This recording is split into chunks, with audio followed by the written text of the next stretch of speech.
پھر جب ہم اس طرح کی باتیں کرتے ہیں، یہ کہتے ہیں جی ہمارے بزرگوں کا مذاق اڑاتے ہیں، آپ لوگوں نے اپنے بزرگوں کا مذاق خود اڑوایا ہے. آپ لوگوں نے دین جو امت کو دیا ہے نا، سواریاں سوار کی ہیں مکے اور مدینے کی آوازیں لگا کر، عزتیں اویل کی ہیں تم نے اللہ اور اس کے رسول کے نام کے اوپر عز و جل و صلی اللہ علیہ وآلہ وسلم. چندے بٹورے ہیں، جائیدادیں بنائی ہیں، لیکن الٹیمیٹلی دھوکہ یہ دیا ہے کہ اس امت کو جا کے تم نے بغداد شریف، اجمیر شریف، دیوبند شریف میں جا کے پھینک دیا. غداری کی ہے تم لوگوں نے رسول اللہ کے ساتھ صلی اللہ علیہ وآلہ وسلم. پھر دیکھ لو اللہ تعالیٰ نے کتنی بڑی بلا تھوڑے ہوتے چھاڑ دیتی ہے. کہندے نے جی انسانی تاریخ ہی جتنا بڑا فتنہ نہیں آیا. بالکل صحیح کیا ہے تو اوڑا پیر نہیں جنہیں میرے سر دی قیمت رکھی ہے. ہاں انہوں نے کیا ہے کہ اتنا بڑا فتنہ اسلامی تاریخ ہی نہیں آیا. بالکل اے عربی والا فتنہ تواڈے اوتے اتنی بڑی ازمائش کدے پئی نہیں سی. یہ بالکل صحیح بات کی ہے. بہت برا وقت آیا ہے، وہابیاں ہوتے بھی تے دیوبندیاں ہوتے بھی تے بریلویاں ہوتے بھی تے شیعہ ہوتے بھی. تا وقت ہے کہ یہ لوگ اپنی فرقہ واریت کو چھوڑ کر اس شخص کے ساتھ اپنی نسبت مضبوط نہ کر لیں کہ جس کی قبر مدینے میں صلی اللہ علیہ وآلہ وسلم. سیدھی سی بات ہے. تو ان لوگوں نے دین کے ساتھ یہ کچھ کیا تھا، دین کو ٹیمپر کیا ہے انہوں نے. جامعہ ترمذی میں حدیث موجود ہے، سلسلہ احادیث صحیحہ میں شیخ البانی نے لی ہے کہ عدی بن حاتم، جو حاتم تائی مشہور فیاض تھے نا عرب کے، ان کا بیٹا مسلمان ہوا، اس نے سلیب لٹکائی ہوئی تھی اپنے گلے میں. اللہ نے ہدایت دی، نبی علیہ السلام کے پاس حاضر ہوئے، کہا یا رسول اللہ قرآن میں ایک آیت ہے جو مجھے کھٹکتی ہے، چونکہ میں خود کرسچن رہا ہوں. تو یہ قرآن میں جو لکھا ہوا ہے اتخذوا احبارہم ورہبانہم اربابا من دون اللہ، سورہ التوبہ آیت نمبر 31، کہ یہود و نصارہ نے اللہ کو چھوڑ کر اپنے راہبوں کو، علماء کو، جوگیوں کو اور صوفیوں کو، احبار یعنی وہ علماء جو علم کی گہرائی میں اترے ہوئے ہوں، رہبان یہ راہب کی جمع ہے، صوفی جوگی، یہ اعلیٰ حضرت نے بھی یہی ترجمہ کیا ہوا ہے، یہی بنتا ہے. ان کو اپنا رب مان لیا تھا اللہ کے مقابلے پر. تو یا رسول اللہ ہم تو اپنے علماء کی کوئی عبادت نہیں کرتے تھے، اپنے جوگیوں صوفیوں کی کوئی عبادت نہیں کرتے تھے. آپ علیہ السلام نے فرمایا کہ مجھے بتاؤ کہ کیا تم اپنے ان صوفیوں، جوگیوں، علماء کے کہنے پر، احبار اور رہبان کے کہنے پر حلال چیز کو حلال اور حرام کو حرام نہیں تصور کر لیا کرتے تھے؟ انہوں نے کہا یا رسول اللہ ایسے ہی تھا. فرمایا یہی تو ان کو رب بنانا ہے، کیونکہ شریعت کا کسٹوڈین اللہ ہے اور اس کا ریپریزنٹیٹو وقت کا پروفٹ. اچھا یہاں پہ تو عدی ابن حاتم کو جواب دینا چاہیے تھا جو ہمارے مدرسوں میں سکھایا جاتا ہے کہ یا رسول اللہ اگر علماء سے پوچھ کر نہ چلتے تو کس کے پیچھے چلتے؟ کتنے گیا میرا دماغ. دیکھو جب عدی ابن حاتم سے حضور یہ کہہ رہے تھے کہ تم اپنے علماء اور بزرگوں کے کہنے پر حلال کو حلال اور حرام کو حرام نہیں مان لیتے تھے، تو ان کو کہنا چاہیے تھا یا رسول اللہ ڈگری تے ہونا کول ہے نا، وہی دسن گے منو دین، میں تو جاہل ہوں، میں نے تو علماء سے پوچھ کے ہی چلنا تھا نا. اس کا مطلب ہے اللہ کے نبی کیا کہہ رہے تھے کہ علماء سے پوچھ کے ضرور چلو لیکن دلیل بھی دیکھو، اور اگر کوئی بڑے سے بڑا مولوی بھی قرآن و سنت کے خلاف بات کرے تو تمہیں چھوڑ دینا چاہیے تھا. اور یہ سیم بات قرآن میں بھی لکھی ہوئی ہے، ایتونی بکتاب من قبل ھذا او اثارۃ من علم ان کنتم صادقین. نبی ان کافروں سے کہو کہ اگر تم اس قرآن کو نہیں مانتے نا، لاؤ اس سے پہلے کوئی اور کتاب جو اللہ کی طرف سے نازل ہوئی ہو، یا انبیاء کے آثار یعنی احادیث یا سنت، ان سے مجھ سے آ کے بات کرو. یہ کیا بات ہوئی کہ بزرگوں نے فرما دیا اور ہمارے بابوں نے کہہ دیا؟ لاؤ کتاب، یعنی اللہ کے نبی علیہ السلام کو بھی یہ سکھایا گیا آپ نے ان سے کتاب ڈیمانڈ کرنی. ایتونی بکتاب من قبل ھذا، ایک کتاب مانگنی، دوسری کیا او اثارۃ من علم، یا علم کے آثار، سنت، کتاب اور علم. تو یہ تو ہم نے عرض کیا کہ نہ میں بابی نہ میں بابی، میں ہوں مسلم علمی کتابی، علم بھی کتاب بھی. ایتونی بکتاب من قبل ھذا او اثارۃ من علم ان کنتم صادقین. یہاں آپ لوگوں کو بتایا نا جناب کہ یہ لکھا ہوا ہے جی قرآن و سنت میں، آگے سے جناب پڑھ جاتے ہیں اور کسٹوڈین دین کے بنے ہوئے ہیں. آپ اندازہ کریں، آپ فزکس کے پروفیسر کو تو بھری کلاس میں یہ کہہ سکتے ہیں کہ حضرت یہ جو آپ نے فارمولہ لکھا ہے کتاب میں اس طرح نہیں ہے، وہ آپ سے نہیں لڑے گا.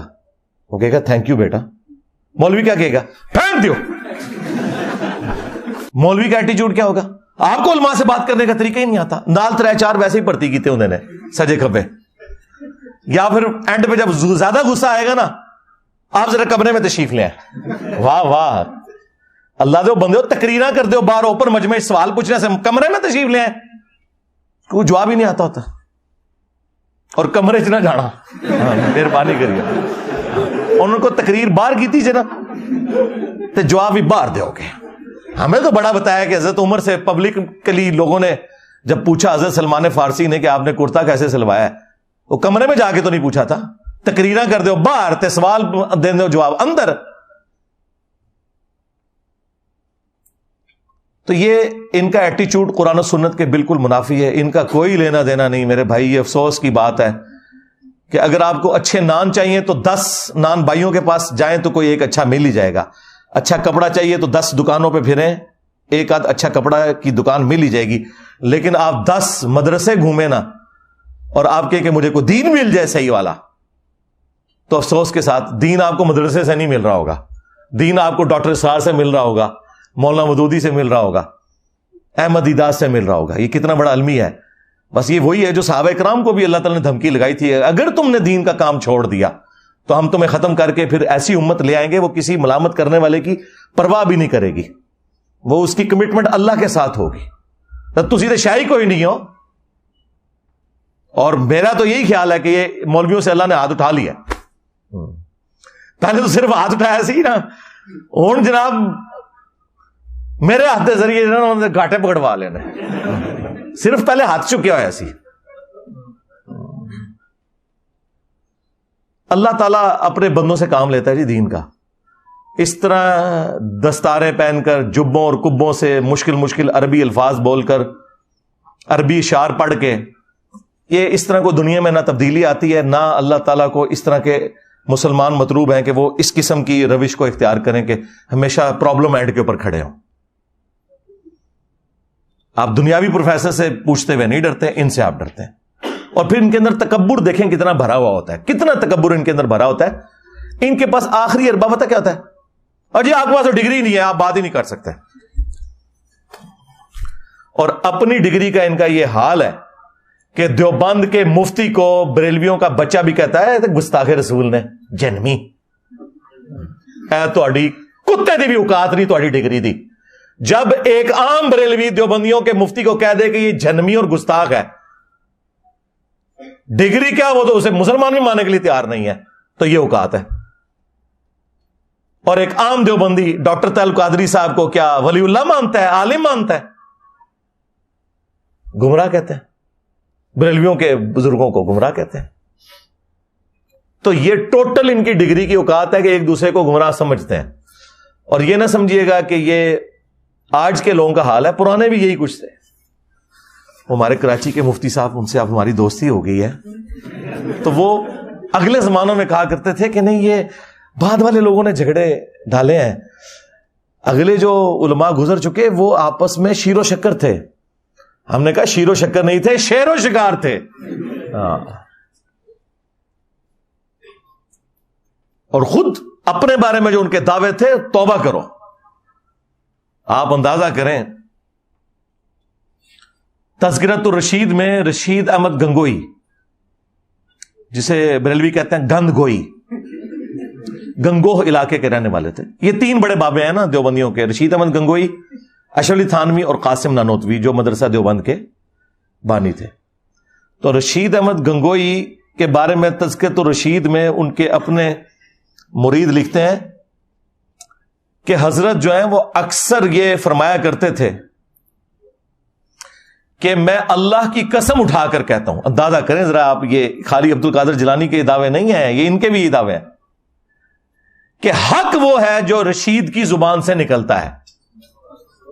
یہ ابھی بات ختم نہیں ہوئی ہے, اگلے جملے تو اس سے بھی خطرناک بلکہ خطرناک ہیں.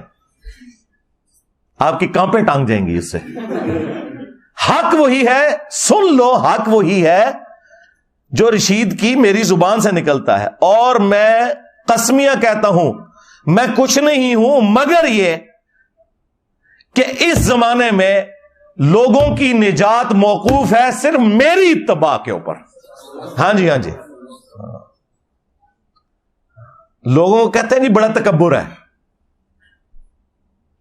اور دوسری طرف احمد بریلوی صاحب نے اپنی وفات سے چند گھنٹے پہلے اپنے بیٹوں کو وصیتیں لکھوائی ہیں جو پرنٹ ہوئی ہیں وصایا شریف کے نام سے. اس میں احمد بریلوی صاحب نے وصیت پتہ کیا کی ہے؟ میرا دین اور میرا مذہب جو میری کتابوں سے ثابت ہے، تمہارے لیے تمام فرائض سے بڑھ کر اہم فرض اسے پکڑنا ہے. میری کتابوں سے، کتابوں سنت سے نہیں. یعنی میں تو آپ کہتا ہوں قرآن میں لکھا ہے، بخاری مسلم لکھا، انہوں نے کہا نہیں، جو میں نے بتایا ہے میرا دین اور میرا مذہب جو میری کتابوں سے ثابت ہے. خالی میرا دین میرا مذہب کہتے تو ہم مان لیتے وہ اسلام کی بات کر رہے ہیں، لیکن انہوں نے کہا نہیں، جو میری کتابوں سے ثابت ہے. یہ ان کا تکبر کا عالم یہ تھا. لیکن ایک دوسرے نو انہوں نے ایک دوسرے نو پھر ہاتھوں ہاتھ لیندے سن. توبہ کرو. اس طرح لیندے سن کہ چولہا لا کے رکھ چھڑتے سن ایک دوسرے دیاں. وہ میں آپ کو بعد میں کچھ مثالیں دوں گا. پہلے مجھے وہ ایک تذکرۃ الرشید کی وجہ سے وہ یاد آ گئی وہ بات. طاہر اشرفی نے اپنی اس ویڈیو میں ساحل ادیم کو کہا کہ یہ بڑا بےہودہ ہے.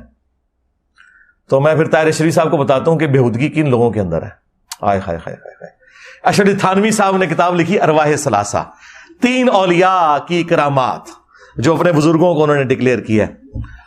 ان میں قاسم نانوتوی، رشید احمد گنگوئی بھی شامل ہیں. تو وہ اس میں کہتے ہیں کہ ایک دفعہ کوئی مدرسے میں پروگرام تھا بڑے لیول کا.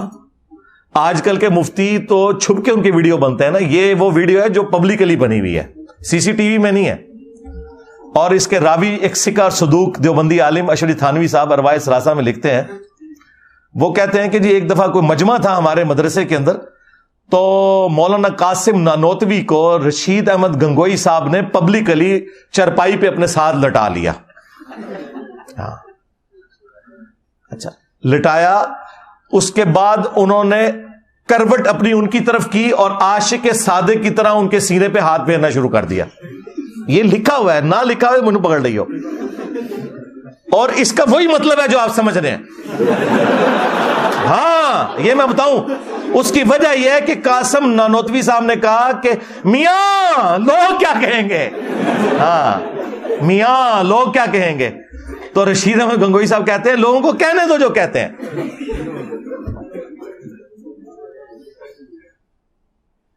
بزرگوں کے سینوں اور قبروں سے فیض لینے کے ہم قائل ہیں. جو المہند میں لکھا تھا، یہ سینے سے فیض اس طرح لیا جاتا ہے، اور قبروں سے فیض بھی اسی میں لکھا ہوا ہے ارواح ثلاثہ میں کہ مرنے کے 6 سال کے بعد قاسم نانوتوی صاحب وہ جو میاں میاں کر رہے تھے کہ میاں لوگ کیا کہیں گے، جو اس کیس میں مفعول تھے، تو وہ مفعول جو ہیں وہ اپنی قبر سے نکلے اور دیوبند کے 2 مولویوں کی صلح کروا کے قبر میں واپس چلے گئے. خواب میں نہیں، بیداری میں. بیداری میں مجھے طارق جمیل صاحب نے فون کیا، مجھے کہتے ہیں یار لکھا ہوا ہے. میں نے کہا جی بالکل لکھا ہے. منو کتاب بھیج. میں کتاب بھیجتی ہوں، انہوں نے پڑھ بھی لیا. اس کے بعد جو کچھ انہوں نے کہا وہ سینسر ہے.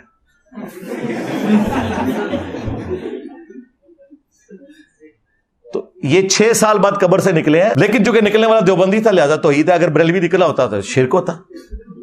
یہ ان کا ٹوٹل اوقات ہے ایک دوسرے کے ساتھ. اب واپس ہے وہ میاں جو تھے نا جی، وہ تو یہاں تک صرف بات ختم نہیں ہوئی ہے.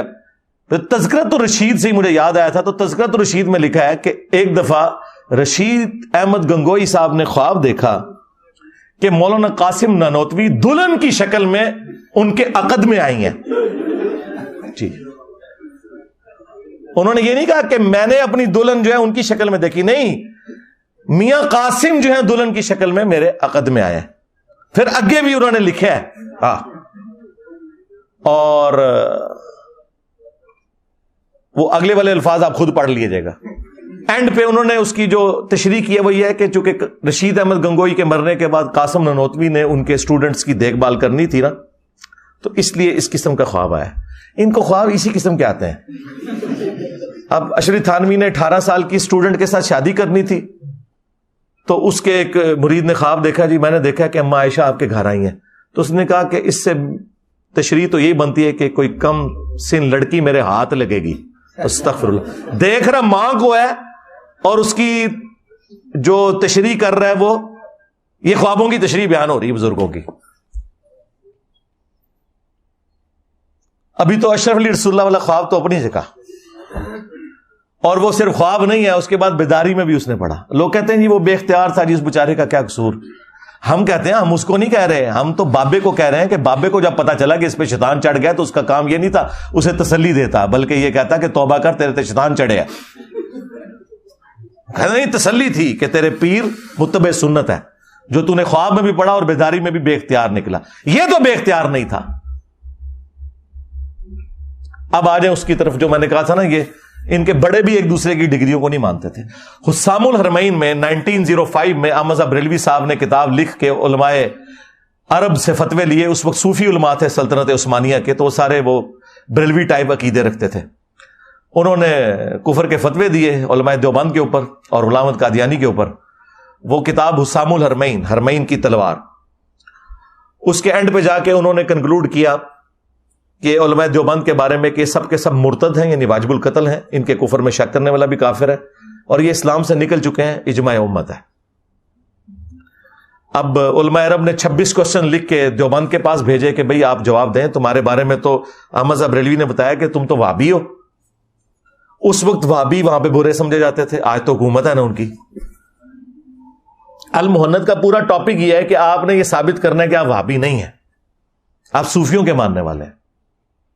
وہ 26 سوال لکھ کے بھیجے, کیونکہ اسی اسام الرحمین میں انہوں نے لکھا تھا چوتھا فرقہ وہابیہ شیطانیہ, جو شیطان لعین ابلیس کے پیروکار ہیں, جس طرح کے روافظ شیطان اطاق کے پیروکار ہیں. وہ دیوبند کو انہوں نے کہا یہ وہابیہ شیطانیہ فرقہ ہے.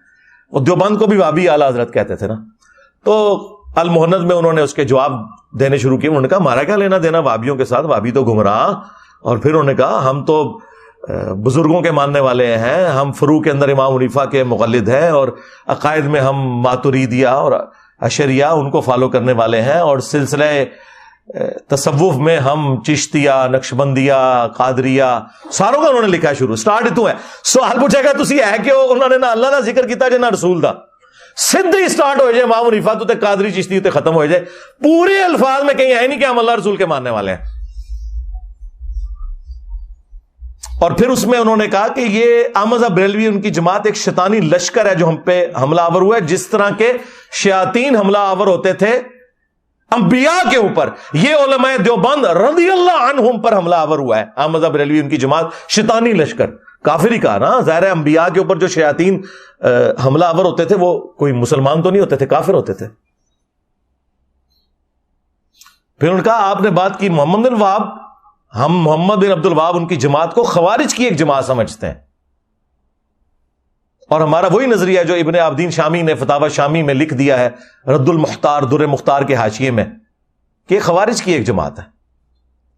آج ریالوں کے چکر میں دیوبند اور وہابی کٹھے ہوئے ہیں. ایون امام کعبہ کئی بار دیوبند مدرسے میں بھی جاتا ہے, حالانکہ وہ ان کو مجدد مانتے ہیں اس وقت کے علماء عرب بھی, محمد بن عبد الوہاب کو, اور یہ کہہ رہے ہیں یہ خوارج کی جماعت ہے جو شیطان کا سینگ بخاری مسلم میں آیا تھا نا, وہ کہتے ہیں یہ ہے وہ نکلا ہے جو آج چندوں کے چکر میں, ریالوں کے چکر میں ایک ہو گئے. اور بریلوی, احمد بریلوی صاحب بھی, ان کے ماننے والے بھی ان کو خوارج ہی سمجھتے ہیں. جال حق میں مفتی احمد یار خان نعیمی صاحب نے سیم وہی رد المختار کی عبارت نقل کی ہے. یہ تو ذرا ایک بعد میں ان کا تھوڑا آپس میں اختلاف ہو گیا, ادروائز یہ دونوں ایک ہی ہیں پیچھے سے. امداد اللہ مہاجر مکی بابا ہے بریلویوں کا بھی دیوبندیوں کا بھی. تو یہ ایک دوسرے کے بارے میں یہ عقیدہ رکھتے ہیں. اور پھر اعلیٰ حضرت تو جس شان سے حملہ آور ہوئے ہیں وہ تو پھر انہی کا خاص ہے. ملفوظات اعلیٰ حضرت ان کے بیٹے نے خود جمع کیا ہے, اور یہ پہلی جلد میں یہ حوالہ موجود ہے جو ورڈ بائی ورڈ خود اعلیٰ حضرت نے پڑھی ہے, اور خود اس پہلی جلد کی شان میں ایک ربائی بھی لکھی ہے, وہ بھی میں ساتھ اٹیچ کروں گا کارنر پہ. کہ احمد بریلوی صاحب سے پوچھا گیا کہ یہ جو وہابی ہیں دیوبند اور اہل حدیث, کیا ان کے پیچھے نماز پڑھی جا سکتی ہے؟ انہوں نے کہا ان کی تو نماز ہی باطل ہے, ان کے پیچھے نماز, ان کی تو اپنی نماز نہیں ہوتی, ان کے پیچھے کیسے کوئی نماز پڑھ سکتا ہے؟ پھر پوچھا گیا ان کی مسجد میں پڑھ سکتے ہیں اپنی؟ انہوں نے کہا کفار کی مسجد مثل گھر کے ہے، کافر ڈکلیئر کیا، ڈائریکٹ کافر لکھا. یہ نیو ٹی وی پہ مولوی کہہ رہے تھے کہیں کافر نہیں لکھا، یہ کافر کا لفظ لکھا ہے مذہب ریلوی صاحب نے دیوبند اہل حدیث کے لیے کہ کافروں کی مساجد ہیں یہ. اور پھر پوچھا کہ اذان، انہوں نے کہا ان کی اذان بھی باطل ہے جس طرح کہ نماز باطل ہے، البتہ اللہ کا نام آئے تو عز و جل اور نبی صلی اللہ علیہ وآلہ وسلم کے نام پر درود ہی پڑھ لیں، باقی یہ فارغ ہے. اور پھر احکام شریعت میں جو اعلیٰ حضرت نے ان کی طبیعت صاف کی ہے، توبہ توبہ توبہ، کانوں سے دھواں نکالا ہے. ان سے پوچھا گیا کہ یہ جو دیوبندی ہیں، اہل حدیث ہیں، شیعہ ہیں، قادیانی ہیں، سارے فرقوں، نیچری سر سید احمد خان کے نیچر کے ماننے والے لوگ، ان کے ذبیحے کے بارے میں کیا حکم ہے؟ کہ ٹھیک ہے ویسے تو یہ کافر نہیں ہے آپ کے نزدیک، لیکن اگر یہ جانور ذبح کر دیں تو سوال ویسے بالکل ٹھیک کیا تھا انہوں نے کہ یار قرآن نے تو تھوڑا لینیٹ ویو لیا ہے کہ سورہ المائدہ میں آئے کہ یہود و نصارہ کا ذبیحہ حلال ہے تمہارے لیے، اہل کتاب کا. تو انہوں نے اسی اعتبار سے سوال کیا کہ یار یہود و نصارہ سے تو یہ لوگ بہتر ہی ہیں، کم از کم اللہ رسول کے ماننے والے ہیں، دیوبندی، اہل حدیث، شیعہ یا ایون قادیانی بھی ہوں، انہوں نے وہ جو کفری عقیدہ رکھا لیکن اوورآل وہ یہود و نصارہ کی طرح تو نہیں نا، یہود و نصارہ تو نبی علیہ السلام کو مانتے ہی نہیں سرے سے. تو اعلیٰ حضرت نے جواب میں کہا کہ وہابی، پھر بریکٹ کھولی انہوں نے، دیوبندی، اہل حدیث، شیعہ اور قادیانی کافروں کو بھی ساتھ لکھا. یہ 1,00,000 دفعہ بھی اللہ کا نام لیں تو ذبیحہ مردار رہے گا، البتہ یہود و نصارہ کا ذبیحہ حلال ہے. ہاں یہ آ کے میں کہتے ہیں جی علماء کی بڑی خدمات ہیں. جی یہ خدمات ہیں،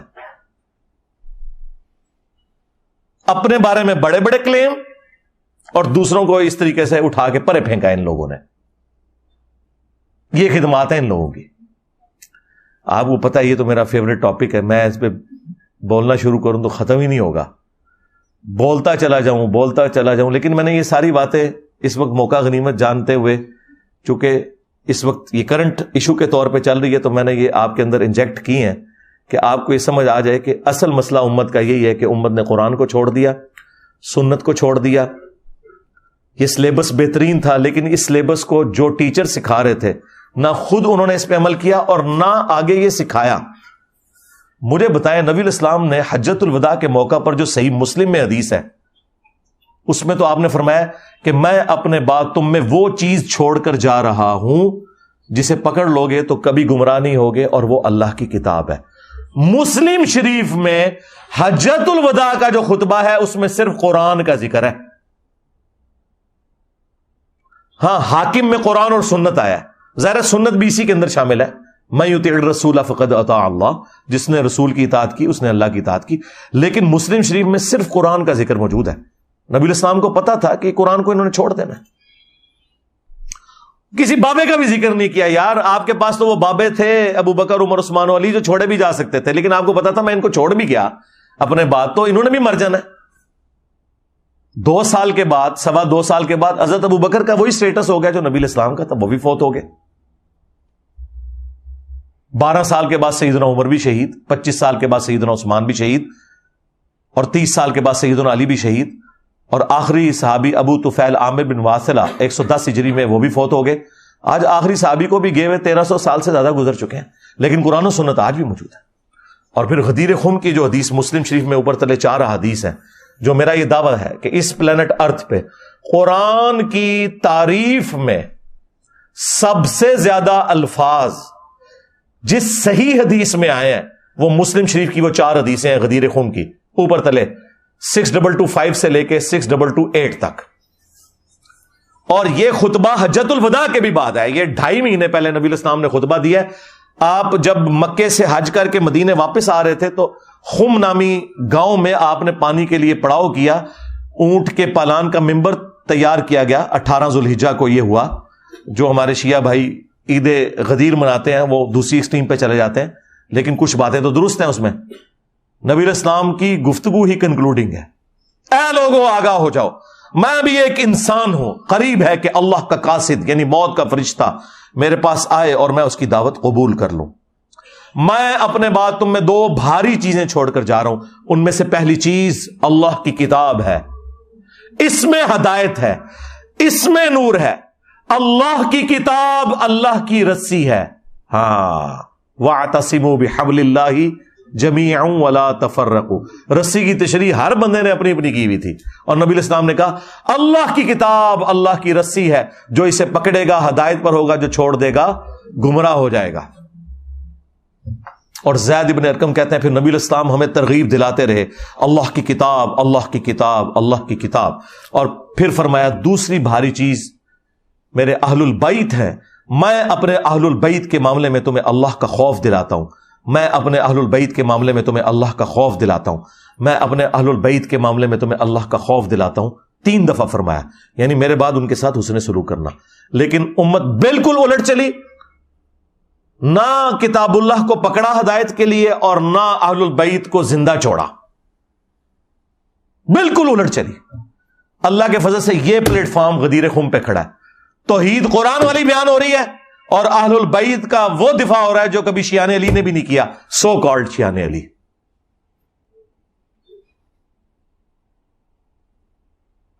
اللہ کے فضل سے ہم غدیر خم کے اوپر کھڑے ہیں. تو اللہ کی کتاب کو پکڑنا, اس میں ہدایت ہے, نور ہے, یہ اللہ کی رسی ہے, جو اسے پکڑے گا ہدایت پر ہوگا, جو چھوڑ دے گا گمراہ ہو جائے گا. یہ تمام تعریفی کلمات. اور امت دیکھ لیں قرآن سے, امت یہ کہتی ہے قرآن و حدیث ڈائریکٹ نہ پڑھنا گمراہ ہو جاؤ گے. امت نے خدمت کی تھی, اور یہ اس امت سے مراد ان کے کسٹوڈین مولویوں نے. اچھا میں جو بھی بات کرتا ہوں کہتے ہیں یہ جھوٹ بول رہا ہے, یہ تو ہے ہی نہیں تھا.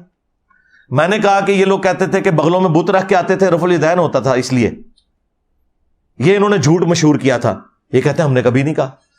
اب یہ اس سے بھی انکاری ہو گئے, کہتے ہیں ہم نے تو کبھی نہیں کہا قرآن و حدیث ڈائریکٹ پڑھو گے تو گمراہ ہو جاؤ گے.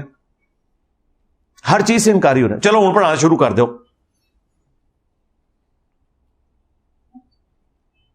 ہر چیز سے پیچھے ہٹ رہے ہیں, لیکن عوام کو تو پتا ہے نا یار کہ تم نے کیا کیا ہے, اور تم نے یہ جو ظلم ڈھایا ہے اس امت کے اوپر, اس کی تکلیف ہمارے گزری ہوئی نسلوں نے بھی بھوگتی اور آنے والی نسلوں نے بھی بھگتنی تھی اگر اللہ تعالیٰ اس پلیٹ فارم کے ذریعے تم لوگوں کی مٹی نہ پلید کرواتا.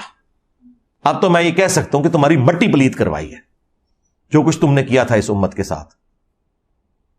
نبی علیہ السلام تو قرآن, اہل بیت, قرآن, سنت, یہی بات کر کے گئے. اور آج جو کوئی یہ کہتا ہے کہ جی یہ قرآن کو چھوڑنے کی وجہ سے یہ سب کچھ ہوا, اس کو یہ کہتے ہیں اس کو بات کرنے کی تمیز نہیں ہے, یہ بےہودہ ہے, یہ علماء کی توہین کر رہا ہے. تو علماء نے اپنی توہین خود کی ہے نا, ہم نے تو نہیں کہا کہ وہ اس طرح کی حرکتیں کرے کہ لوگ انہیں باتیں کرتے.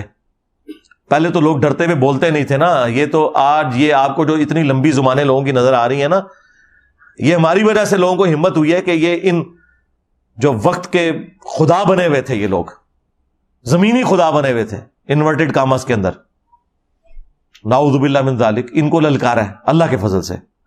تو ان کے پاس آخری معنی جو ڈگری دکھائے, یہ مسئلہ بھی میں حل کر دوں. سب سے پہلے ڈگری تو ہماری قرآن میں آئی ہے, کنتم خیر امۃ اخرجت للناس تأمرون بالمعروف وتنہون عن المنکر وتؤمنون باللہ. تم بہترین امت ہو جو لوگوں کے نفع کے لیے نکالی گئی, لوگوں کو اللہ کی طرف بلاتے ہو, نیکی کا حکم دیتے ہو, برائی سے روکتے ہو, اور اللہ پر ایمان رکھتے ہو. اللہ پر ایمان تیسرے نمبر پر ذکر ہوا, نیکی کا حکم اور برائی سے روکنا پہلے نمبر پر ذکر ہوا, کیونکہ یہ حمیت ہوگی تو پھر آپ کا ایمان اللہ پر کامل ہوگا. تو ہماری ڈگری ہے قرآن میں. علماء بہترین امت نہیں, پوری امت بہترین امت. ٹھیک ہے لیڈ علماء نہیں کرنا ہے, لیکن علماء وہ ہوں گے جو ایک دوسرے کو کافر سمجھتے ہیں. اگر ان علماء سے مراد آپ صحابہ کرام, اہل بیت, سکہ تابعین, تبع تابعین میں سے امام حنیفہ, امام شافعی, احمد بن حنبل, امام مالک, امام بخاری, امام مسلم, ان لوگوں کو لیتے تو ہم مانتے ہیں. آپ تو صرف ان کے نام کے اوپر چندے کھا رہے ہیں. آپ کو بخاری کی حدیث رفع الیدین والی بتا دی جائے نا, رکوع میں جاتے وقت اور رکوع سے اٹھتے وقت, یا مسلم شریف سے رفع الیدین کی حدیث, تو وہیں آپ لوگوں کی کھوتی مار جاتی ہے. اگلے زمانوں میں وہ گدھے کے اوپر نا وہ سامان لے کے جاتے تھے. اگر کوئی کسی سے ادھار گدھا مانگ لینا تو وہ کہتے مر گیا میرا کھوتا تھے, یہ کھوتی مر جاتی سی نہ تھی. تو اللہ کے محبوب صلی اللہ علیہ وآلہ وسلم کی تعلیمات کے ساتھ غداری اصل میں ان لوگوں نے کی ہے جنہوں نے امت کو اس چکر میں ڈال دیا. تو ڈگری موجود ہے. صحیح بخاری میں حدیث ہے بلغوا عنی ولو آیا, پہنچا دو میری طرف سے خواہ تمہیں ایک آیت ہی آتی ہو, ایک آیت, ایاک نعبد و ایاک نستعین. یہ تو ہم نے بچے بچے کو رٹوا دی ہے, کیا ہم یہ آگے نہ بیان کریں؟ ہمارے نبی علیہ السلام کی تو یہ تعلیمات ہے کہ شیطان بھی اگر صحیح بات کرے اس کی تصدیق کرو. بخاری میں حدیث ہے شیطان نے انسانی شکل میں آ کے سیدنا ابو ہریرہ کو آیت الکرسی کا وظیفہ دیا تو نبی علیہ السلام نے فرمایا ہے جھوٹا تھا لیکن بات سچی کی ہے اس نے. ہاں, کہ جو آیت الکرسی پڑھ کے رات کو سوتا ہے ایک فرشتہ اس کی حفاظت کے اوپر مامور ہو جاتا ہے. مجھے بتائیں اگر 5ویں کلاس کا بچہ آ کر آپ کو یہ کہے کہ مولانا سورہ البقرہ کی آیت نمبر 279 میں لکھا ہے کہ سود کھانے والے کے خلاف اللہ اور اس کے رسول کا اعلان جنگ ہے عز وجل و صلی اللہ علیہ وآلہ وسلم, تو آپ اس سے یہ کہیں گے کہ تو پرائمری میں پڑھتا ہے پہلے ڈگری لے کے آ. اور اگر آپ یہ کہیں کہ میں تیری یہ بات نہیں مانوں گا چونکہ تیرے پاس ڈگری نہیں ہے, تو آپ تو کافر ہو جائیں گے, کیونکہ وہ تو بات کر رہا ہے قرآن سے, اپنی بات تو کر ہی نہیں رہا. اور دیکھیں یہ دنیاوی لوگوں کا ہی حوصلہ ہے ان کی نظر میں, ہم تو انہیں بھی دینی لوگ ہی سمجھتے ہیں. سائنس کی تعلیم بھی تو دین کی تعلیم ہی ہے کہ وہ کبھی ان کو ڈگری کی آر نہیں دلاتے. آپ نے اپنے گھر میں کوئی ایئر کنڈیشن فٹ کروانا ہے نا, اور آ کے مکینک جو ہے وہ فٹ کر رہا ہے اور آپ کو نظر آ گیا کہ یار یہ انٹرنل یونٹ تھوڑا سا ٹیڑھا لگا ہے, اور آپ اسے کہتے ہیں یار منو ڈھنگا پہ لگتا ہے ذرا انہوں سیدھا کر, اور آگے سے وہ کہہ کہ مولوی صاحب تمہارے کو تو ڈگری نہیں ہے, چپ کر کے بو, تو مولوی کا چپ کر جائے گا, لیکن وہ یہ کبھی بھی نہیں کہے گا. یعنی اس میں بھی اتنی بات ہے کہ کامن سینس سے جو بات ہو رہی ہے نا وہ بات ماننی ہے. مولوی کو آپ قرآن و حدیث بھی دکھا دینا, وہ کہتا ہے تیرے کو ڈگری کوئی نہیں. ہونا چاہیے کہ ان کے ساتھ میکینک بھی یہی سلوک کریں اور ان کے ٹیڑھے لگا کے جائیں ایسی, اور ٹیڑھا تھوڑا سا بھی لگ جائے نا ہم بھگتے ہیں, پھر پانی اندر ہی گرنا شروع ہو جاتا ہے. آپ کو پتا ہے وہ جو پانی آپ باہر پائپ نکالتے ہیں اگر ٹیڑھا ہو جائے نا تو جیسے ہی وہ اس طرح فل ہوتا ہے نا بجائے پائپ سے نکلنے کے نیچے گرتا ہے, ایک کار اندر پانی بگڑنا شروع ہو جائے گا, پھر وہ پتا لگے گا بھی ڈگری لگائی ہوئی ہے رٹ. آج تک کسی سائنٹسٹ نے نہیں کہا کہ حضرت یہ جو آپ جب سورج گرہن کی نماز کے بارے میں بتا رہے تھے اور آپ نے ساتھ یہ کہا کہ سورج گرہن اس وقت لگتا ہے کہ جب چاند سورج اور زمین کے درمیان آ جاتا ہے, یہ تو ایک سائنٹیفک فیکٹ تھا, ایک فزیکل فینومین آف نیچر تھا جو سائنس نے آپ کو بتایا, تو یہ آپ نے کس طرح بیان کر دیا؟ آپ کے پاس تو ڈگری نہیں ہے. کبھی کہا ہے کسی سائنٹسٹ نے؟ وہ خوش ہوتے ہیں کہ سائنس پھلے پھولے, ہم نے جو محنت کی تھی وہ لوگوں تک پہنچے. مولوی کا دل کیڑی جتنا ہے, آپ اسی کا ترجمہ بخاری مسلم سے قرآن سے اس کو دکھائیں یا عوام کو دکھائیں, یہ کہتے ہیں ڈائریکٹ نہ پڑھو. اور میں آپ کو بتاؤں ہم ڈائریکٹ نہیں پڑھتے, یہ جھوٹ بولنا بھی آپ بند کریں. جب میں لوگوں سے کہتا ہوں کہ بریلوی ہو تو احمد بریلوی کا ترجمہ پڑھو, تو میں تو احمد بریلوی سے قرآن پڑھوا رہا ہوں. میں نے کون سا خود قرآن کا ترجمہ لکھ کے دیا آپ کو؟ جو بندی ہو تو اشرف تھانوی کا ترجمہ پڑھو, تو کیا میں نے اپنا ترجمہ آپ کو دیا یا اشرف تھانوی کا ترجمہ بتایا؟ تو کس کی جرت ہے جو بندی ہے بریلوی کی کہ وہ یہ کہ میں اعلیٰ حضرت سے یا اشرف تھانوی سے بہتر ترجمہ کر سکتا ہوں؟ کسی کی جرت نہیں ہے. تو ہم ڈائریکٹ ان سے پڑھوا رہے ہیں. جیسا صحابہ کرام پڑھے لکھے نہیں تھے لیکن ان کی زبان کے اندر قرآن نازل ہوا, اللہ تعالیٰ نے انہیں ہدایت دے دی. تو اسی طریقے سے آج قرآن جب اردو زبان میں آ گیا اور عوام الناس اسے پڑھے گی تو اسے ہدایت مل جائے گی, بالکل مل جائے گی, بالکل واضح. تو یہ جو کہتے ہیں نا علماء سے انجینئر صاحب متنفر کروا رہے ہیں یا سائل ادیم متنفر کروا رہے ہیں, علماء سے نہیں متنفر کروا رہے ہیں, ان کے کرتوتوں سے متنفر کروا رہے ہیں. آپ اپنے کرتوت ٹھیک کر لیں. رہے علماء تو 99 قتل تو آپ نے بھی کیے ہیں. اگر میں یہ کہوں یہ گلے پھاڑنے والے مولویوں سے اور دیوبندیوں سے کہ آپ لوگ جمعے کے خطبے میں یہ دعا کروایا کریں کہ اے اللہ ہمارے بچوں کو اعلیٰ حضرت امام احمد بریلوی کی طرح دین کی خدمت کرنے کی توفیق عطا فرما, تو کیا کوئی وابی آمین کہے گا؟ یا میں بریلویوں کی مسجد میں دعا کرواؤں کہ یا اللہ ہمارے بچوں کو احسان لائی ظہیر کی طرح دین کی خدمت کرنے کی توفیق عطا فرما.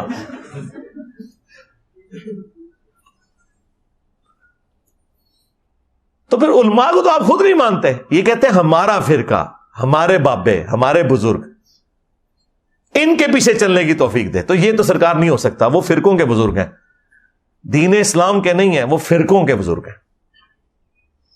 باقی منو بڑا وٹ ہوتا جائے نہ ہوتا ہے, ٹھیک ہے, میں اور بھی ایک گھنٹہ بول سکنا، لیکن میں ابھی فی الحال اسی کے اوپر کنکلوڈ کرتا ہوں.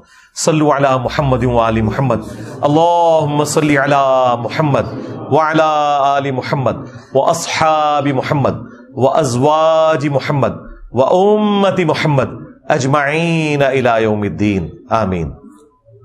اللہم انی اسألک بانک انت اللہ لا الہ الا انت الاحد الصمد الذی لم یلد ولم یولد ولم یکن له کفوا احد وإلہکم الہ واحد لا الہ الا هو الرحمن الرحیم الف لام میم اللہ لا الہ الا هو الحی القیوم اللہم صلی علی محمد وعلی آل محمد اللہم ربنا آتنا فی الدنیا حسنہ وفی الآخرة حسنة وقنا عذاب النار ربنا آتنا من لدنک رحمة وهیئ لنا من امرنا رشدا رب ارحمهما كما ربياني صغيرا ربنا هب لنا من ازواجنا وذرياتنا قرة اعين وجعلنا للمتقين اماما اللهم اغفر لحينا وميتنا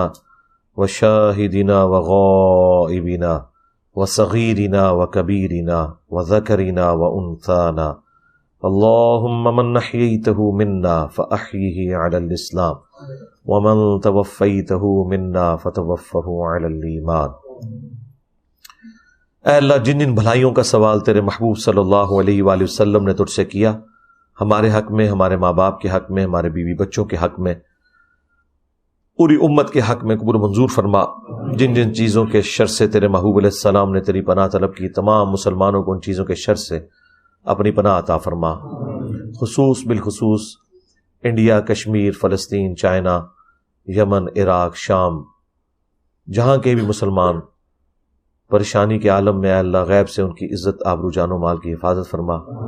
اے اللہ ہمارے ملک پاکستان کی اور پورے عالم اسلام کی خیر فرما، اندرونی اور بیرونی خطرات سے محفوظ فرما. اے اللہ حاضرین کے دلوں میں جو جو نیک اور جائز دعائیں ہیں قبول فرما. حاضرین کے جو چھوٹے بڑے رشتہ دار فوت ہو چکے ان کی مغفرت فرما، جو بیمار ہیں انہیں شفا عطا فرما. یہ تمام دعائیں تمام مسلمانوں کے حق میں قبول منظور فرما. سبحان ربک رب العزت عما یصفون وسلام علی المرسلین والحمد للہ رب العالمین وصلی اللہ علی النبی الکریم وعلی آلہ واصحابہ اجمعین.